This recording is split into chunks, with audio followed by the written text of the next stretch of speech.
Could this lawsuit finally crack the mysterious death of Noah Presgrove? A chilling mystery that has haunted a small Oklahoma town for nearly 2 years may finally be on the verge of breaking wide open, thanks to a bombshell lawsuit that could force key witnesses to speak under oath. The tragic discovery.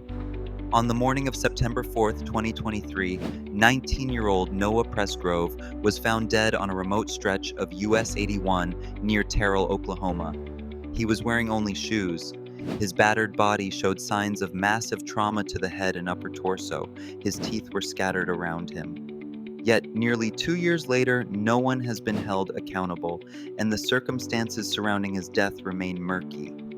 Noah had been celebrating a 4-day Labor Day weekend with friends at a 22nd birthday party just a mile away. Social media was flooded with posts from the gathering, but as the party faded into the night, so did Noah. And when his body was found hours later, the silence from those who were with him became deafening.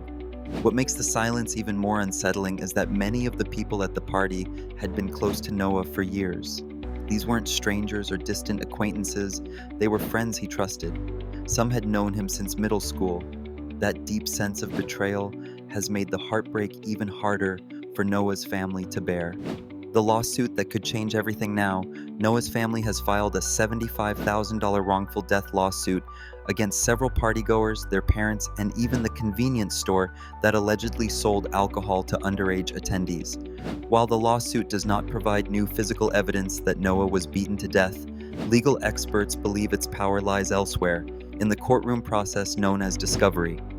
This phase could require Noah's friends and others involved to testify under oath, turning up contradictions, hidden facts, and possibly the truth about what really happened that night. Even if this never goes to trial, the depositions alone could be game-changing, said Dan Girl, managing partner at Next Law. Sworn testimony has a way of bringing out details people never intended to reveal. The discovery process can also force the production of text messages, social media activity, and phone records, critical digital breadcrumbs that may contradict what's been publicly claimed. It's possible that timeline inconsistencies, like the ones surrounding the moment Noah was reported missing, could be clarified through this legal pressure. Friends under pressure. According to the lawsuit, at least 2 individuals allegedly beat Noah to death, while others contributed to his death by supplying him with alcohol or allowing dangerous conditions. The lawsuit names Noah's best friend Jack Newton, his on-again, off-again girlfriend Carter Combs, and others who hosted or participated in the party. Attorneys for the family believe the group has withheld the truth.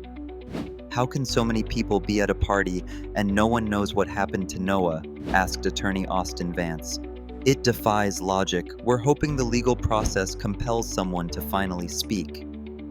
Co-counsel Ryan Sailors added, "We believe people will be held accountable as we uncover more evidence through discovery." The leading theories.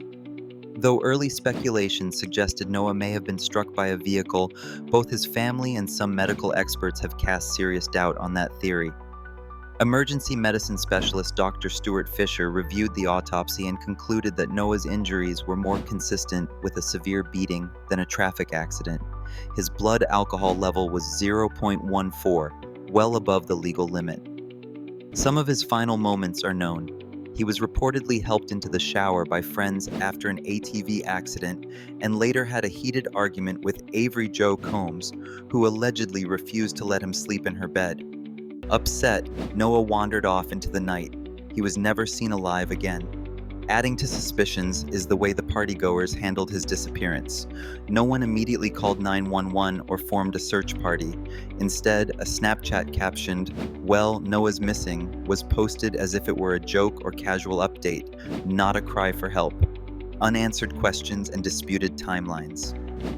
Several details remain in dispute, including the exact time Noah disappeared and when his body was found. A key point in the timeline is a Snapchat posted by partygoer Jasmine Milan at 3:41 a.m. with the caption, "Well, Noah's missing." His body was discovered around 5:43 a.m. by a truck driver, but some witnesses claim they knew about his death even earlier. Jack Newton told the Daily Mail he discovered the body around 6 a.m. while leaving to go fishing with his father. But another attendee, Caden Pressey, claimed in a leaked police interview that Jack burst into the house as early as 5:15 a.m., frantically saying, "Noah is dead." Even what Noah was wearing when found is unclear. Pressy claimed Noah had black shorts on. Photos show him nude with white shorts nearby. Lawsuit strategy: focus on negligence. Criminal defense attorney Shaheen Mansouri said that while the lawsuit may not succeed in proving wrongful death, it has a stronger chance on claims of negligence. If the defendants provided alcohol to a minor, hosted the party, and allowed Noah to operate a vehicle while intoxicated, there's a strong basis for civil liability, she said. Legal expert Dan Girl agrees. Even without a smoking gun, the context and severity of Noah's injuries could convince a jury that someone's negligence played a role. The lawsuit argues that Noah's death may not have been intentional, but the conditions that led to it were reckless and malicious. It includes unnamed individuals, suggesting that not all responsible parties have been identified.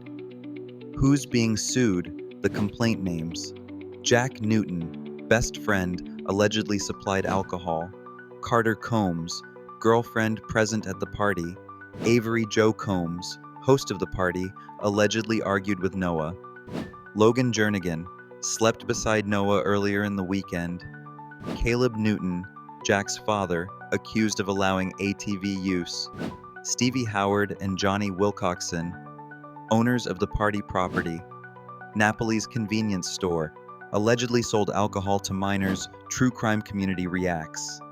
Since the Daily Mail first spotlighted the case in 2024, the true crime world has been captivated.